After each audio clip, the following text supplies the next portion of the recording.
Tudo bem, meus amigos? Mais uma vez aqui o professor Valber Vogran e hoje eu vou falar sobre dois conceitos muito importantes no campo filosófico, mas me parece que pouco compreendidos. É o conceito de ética e moral. Talvez essa confusão decorra do sentido etimológico dessas palavras, porque ética vem do grego ethos, que significa modo de agir, e moral vem de moralis, que é um termo latino que significa comportamento.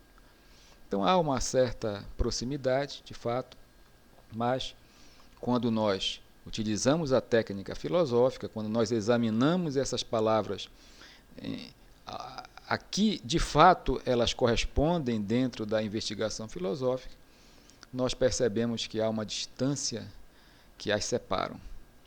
E é isso que eu vou tentar explicar aqui para vocês, e posso começar falando que a ética ela tem um propósito epistemológico, enquanto a moral tem uma função disciplinar. É uma diferença significativa, e esses componentes já nos dão uma percepção preliminar de que são coisas muito diferentes. Então, a ética tem uma função epistemológica, portanto, é por isso que nós dizemos que a ética pertence ao campo filosófico, é uma disciplina filosófica, é uma parte da filosofia, porque toda a estrutura da investigação ética se assemelha com a investigação filosófica, já que em ambos os casos há a busca de uma explicação, de uma compreensão, há de fato uma investigação sobre um determinado objeto. E o objeto da ética é o comportamento humano, não há dúvida alguma, mas como é um conhecimento, como tem uma função epistemológica, todo trabalho teórico desenvolvido no campo ético possui necessariamente um discurso que, por definição, já é argumentativo, já é analítico, já é crítico, já é dialético, e que dele decorre uma conclusão, uma intuição, uma síntese, que vai dizer algo sobre aquilo que o discurso conseguiu reunir, todos os elementos que estão nele e que geram, portanto, a compreensão de um determinado fato, de um determinado fenômeno. Então, todo conhecimento é sempre discursivo e intuitivo, e a ética, por ser um conhecimento, também possui essa estrutura. E esse trabalho investigativo no campo ético sempre resulta numa proposição de natureza universal que nós chamamos de princípio. É por isso que, se nós examinarmos as reflexões éticas no Ocidente, desde Sócrates, o primeiro a investigar questões relativas ao comportamento humano, até hoje, nós identificaremos essas teorias com determinados princípios. Um ou vários princípios. Sócrates, por exemplo, nós temos ali a presença do princípio da universalidade, Platão, o princípio da supremacia da razão sobre a paixão, Aristóteles, o princípio da razoabilidade, Kant, o princípio da impessoalidade, Maquiavel, da eficiência, Nietzsche, da individualidade, e assim por diante. Portanto, sempre termina numa proposição universal às reflexões éticas. É sempre bom lembrar que um princípio não diz como a pessoa deve agir, é apenas uma referência teórica que pode ser aplicada a situações específicas para facilitar a compreensão, a interpretação e a investigação humana. Já a moral, por sua vez, tem uma função disciplinar.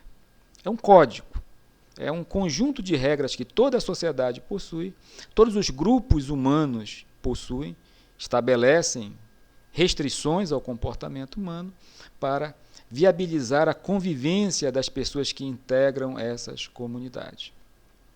Toda a sociedade tem sempre um código, seja ele escrito ou não, mas as pessoas que integram as sociedades sabem que existem proibições, existem regras, existem leis, existem normas que regulam o comportamento das pessoas que integram essas sociedades. Ora, mas qual é o grande problema quando nós falamos de comportamento humano? Porque o que interessa aqui é a conduta humana. Esse é o fenômeno, esse é o objeto de investigação. A moral tem uma dificuldade que é inerente à sua própria estrutura, porque toda regra é sempre universal e abstrata, e toda conduta é sempre particular e concreta. Logo, nenhuma regra se ajusta exatamente aos casos concretos que a eles se referem. E isso faz com que haja a necessidade de um ajuste para que o homem possa interpretar as condutas humanas. Só o senso comum aplica diretamente as normas morais às situações concretas, individuais e específicas, justamente por não entender que uma regra não pode ser aplicada diretamente sem um devido trabalho teórico, sem uma devida interpretação. É por isso que existe a figura do hermeneuta, que é o sujeito que vai, ao examinar, ao analisar um comportamento, vai fazê-lo com base nas regras, mas também utilizará os princípios e também utilizará aquilo que no campo jurídico nós chamamos de jurisprudência. Se nós pegarmos no campo jurídico, que é um campo científico, quando o juiz é o hermeneuta, o juiz interpreta as condutas e para isso ele utiliza as normas jurídicas, os princípios jurídicos e também a jurisprudência jurídica. A jurisprudência, que são as decisões de outros juízes, dos tribunais, dos magistrados, e que são utilizadas como referência para a interpretação de casos individuais, casos concretos, casos específicos. Ora, fazendo esse paralelo, para facilitar aqui a minha abordagem, no campo moral também não há a figura do juiz, que o juiz é uma figura estatal, ele ali não é um servidor público, ele é um órgão do Estado e que cumpre uma finalidade estatal, está representando o Estado, porque o direito se realiza a partir de normas que são criadas pelo Estado por meio do legislativo, nos diversos níveis que nós temos aqui no Brasil, por exemplo, e o direito se realiza como uma força estatal que procura disciplinar o comportamento humano, dizer se o comportamento humano foi bom ou não, dizer se o comportamento humano merece uma punição ou não. Ora, no campo moral, nós não temos a figura do juiz, mas temos a figura somos nós quem procede à análise, à interpretação da conduta. Somos nós quem diz se a conduta é boa, é ruim, merece ser condenada ou merece elogios e aprovação. Ora, então, quando nós somos muito pequenos, quem exerce esse poder interpretativo são os nossos pais, eles avaliam o nosso comportamento e dizem se o comportamento foi bom ou mau. A gente cresce e a gente desenvolve também a capacidade de exercer esse papel de hermeneuta. Ora, mas o que muita gente não sabe é que para poder interpretar tanto as normas jurídicas como as normas morais, é preciso um treinamento, existe uma técnica própria, é por isso que a gente fala em hermenêutica jurídica, a gente pode fazer um paralelo também, uma hermenêutica ética, para poder entender, interpretar e dizer essa conduta é boa, essa conduta não é boa. Ela é virtuosa ou não é virtuosa. Ora, então para isso, quem interpreta utiliza as regras, mas as regras não são suficientes, como eu disse há pouco, portanto recorre aos princípios para poder, numa situação específica, e também recorre à jurisprudência, faz a relação dialética desses elementos para poder chegar à conclusão se aquela conduta é moralmente aceitável ou não. Eu vou pegar aqui um exemplo do campo jurídico, até para facilitar a sua compreensão. Então, vamos imaginar um sujeito que desrespeite a regra, não roube, mas ele foi ali no supermercado, roubou uma lata de sardinha e as coisas chegaram às barras da justiça. Chegou ao hermeneuta, a polícia prendeu o sujeito, levou, ele está lá com o juiz, e o juiz vai, portanto, ele observa que existe a regra, não roube, mas ele utiliza o princípio da insignificância, portanto, é uma lata de sardinha, não é um automóvel, não é dinheiro, são milhões do dinheiro público, como acontece muito neste país, e, portanto, pelo princípio da insignificância, ele observa que várias decisões judiciais não puniram o transgressor, quando o produto do ilícito, do furto, tem um valor muito pequeno e, portanto, não vale a pena o Estado gastar dinheiro encarcerando e também utilizar certas medidas punitivas. Ele apenas, no máximo, faz uma advertência ao transgressor e o libera. Vejam, então ele fez a interpretação do comportamento.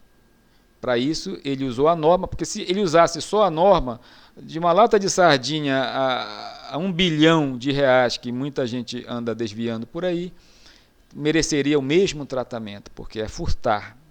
A norma é geral e abstrata, vejam isso. Então, essa é a dificuldade na norma. É sempre necessário, para que a moral possa ser, digamos, aplicada, assim como o direito possa ser aplicado, que exista a figura do intérprete. Volto a dizer, no campo jurídico tem o juiz, no campo da ética, no campo ético-moral, somos nós quem procede essa interpretação. Por isso que esses elementos são importantes. Aí você pode me perguntar onde é que está a jurisprudência no caso da ética e da moral. Vejam, quando nós tratamos do comportamento humano, a jurisprudência está nos casos semelhantes àquele que está sob a nossa responsabilidade interpretativa. Então, é claro que a nossa vida ela não é muito grande para ter tantos exemplos que possam facilitar a nossa interpretação. É sempre interessante buscar exemplos semelhantes na própria na literatura de ficção. Então nós temos aí as obras literárias, os romances, os dramas, as novelas, obras cinematográficas.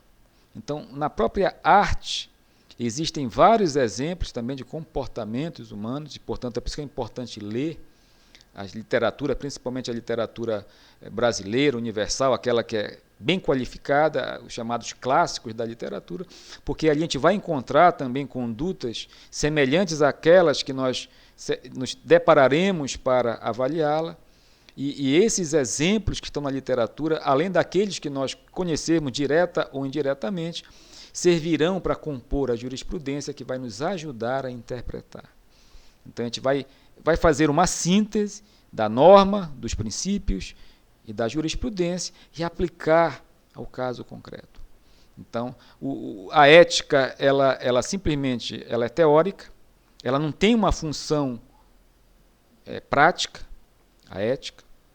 A moral, por sua vez, ela é abstrata, ela é geral, mas ela tem uma função prática, mas como ela é universal e abstrata, ela não pode ser aplicada diretamente às situações concretas, e é por isso que o intérprete do comportamento moral, ele precisa fazer uma síntese, saber aplicar, usar uma técnica interpretativa, que é a hermenêutica, como a gente costuma dizer, e a cada caso concreto ele vai buscar situações semelhantes, ele observa a regra que se refere àquele caso concreto e também vai utilizar o princípio que melhor se ajusta àquele caso concreto para poder formular uma interpretação que permita ao sujeito chegar àquilo que nós chamamos de justiça. A justiça não está na regra, não está no princípio, não está na jurisprudência, está no ser humano. Então vejam, justiça pressupõe o quê? Pressupõe o bom uso de uma técnica interpretativa para poder julgar bem e aplicar a sanção ou a recompensa adequada a cada conduta humana. Vejam, então isso não é tão simples, né? É por isso que a gente fala em ética, a gente tem que sempre falar em educação. Você precisa se educar para avaliar, para interpretar. A educação perpassa por esses elementos. A gente pode pegar em paralelo o exemplo do direito para poder entender melhor como funciona no campo da ética. E qualquer caso concreto, alguém que, por exemplo, tenha mexido na geladeira e se apropriado de um meio litro de açaí de alguém, né, e tomou, estava com fome. Ora, qualquer pessoa que vai interpretar vai levar em consideração que existe uma regra dentro da casa de você não pegar aquilo que não é seu, né? Mas aí você vai também levar em consideração certos princípios, não sei se o princípio da insignificância se aplicaria a esse caso, pode ser esse princípio. Pode ser o princípio da razoabilidade, porque não tinha outra comida e a pessoa estava com fome e etc. e tal. Aí você vai utilizar os princípios que você tiver conhecimento, daí a importância de uma cultura ética, e você reconhecer que para cada situação existem princípios que melhor se ajustam a esses casos. Aí você vai pegar também exemplos semelhantes a esse que você conhece, que estão na literatura de ficção, que estão nas novelas, nos dramas, etc. E você vai reunir esses elementos, processá-los para emitir uma avaliação o mais justa possível. É assim que funciona. Ou não, né? Você pode discordar plenamente da minha intervenção, da minha explicação, mas assim como no campo jurídico, funciona no campo ético-moral, mas em ambos os casos é preciso estudar, é preciso aprimorar essa técnica, é preciso conhecer as regras morais, conhecer os princípios jurídicos, a jurisprudência, saber como reuni-los de maneira racional para fazer um julgamento adequado. Volto a dizer, para finalizar este vídeo, que a ética ela termina sempre numa abstração, sempre num princípio. A moral se refere às regras que procuram regular o comportamento das pessoas dentro de uma determinada sociedade, um corpo social. E a jurisprudência é aquilo que nós conhecemos, são as condutas semelhantes que nós sabemos como elas foram praticadas, como elas foram avaliadas, como elas foram interpretadas em diversas situações e em diversas épocas. E o hermeneuta, quando nós somos muito crianças, são os nossos pais, mas como este vídeo aqui é para pessoas que já conseguem entender o sentido dessas palavras, desses conceitos, somos nós, no caso do campo ético-moral, que interpretamos o nosso próprio comportamento, o comportamento alheio, e para que haja um mínimo de justiça, nós precisamos saber manipular esses conceitos, esses elementos que compõem a interpretação ética, a avaliação ética, para que nós possamos fazer julgamentos coerentes e pertinentes. É isso aí. Espero que você tenha entendido. Um abraço e até o próximo vídeo.